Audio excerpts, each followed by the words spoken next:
والعجيب أن مثل هذه الأنظمة والتزيينات الشيطانية تلقى من القداسة عند أصحابها ما لا تلقاه الأديان. سبحان الله سبحان الله. حتى في أهل الإسلام الذين يبتدعون بدعا تلاحظ عليهم أنهم أشد ضراوة في حماية بدعهم أكثر من حمايتهم للسنن.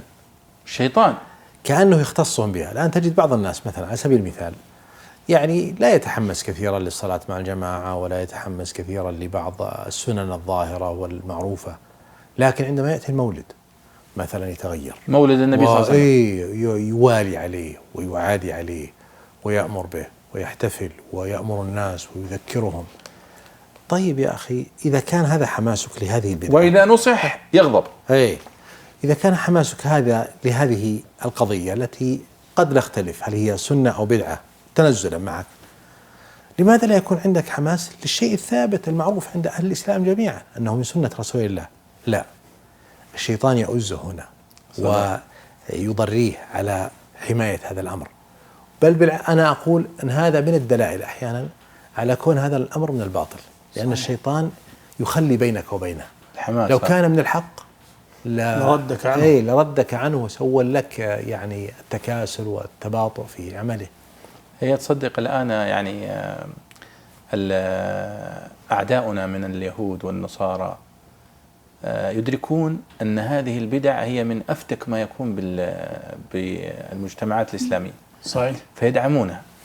ولذلك تلاحظ مثلا هذه التعبدات البدعية الباطلة التي يمارسها الصوفية الغلاة ونحوهم، تلقى دعما وترويجا على أنها قضايا ثقافية من كل الأعداء، ويرون أن دعم هذه التعبدات هو إفساد لدين المسلمين.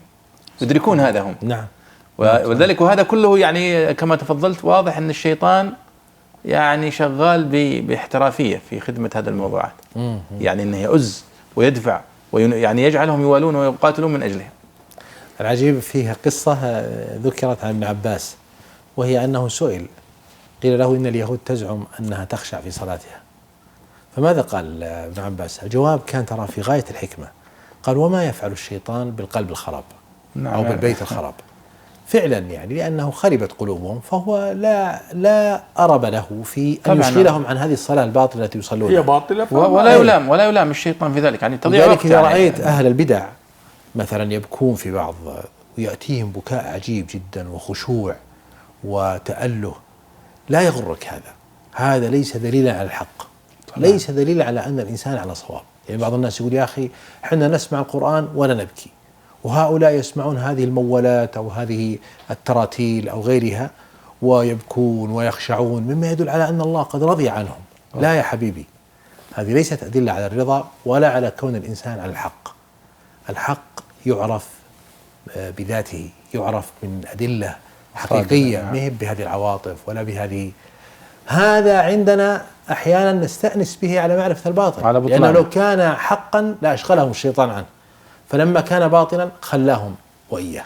الله أكبر، والله إنه ابتلاء سبحان الله. والله والله ابتلاء، زي تزيين الشيطان لهذه البدع. سبحان الله.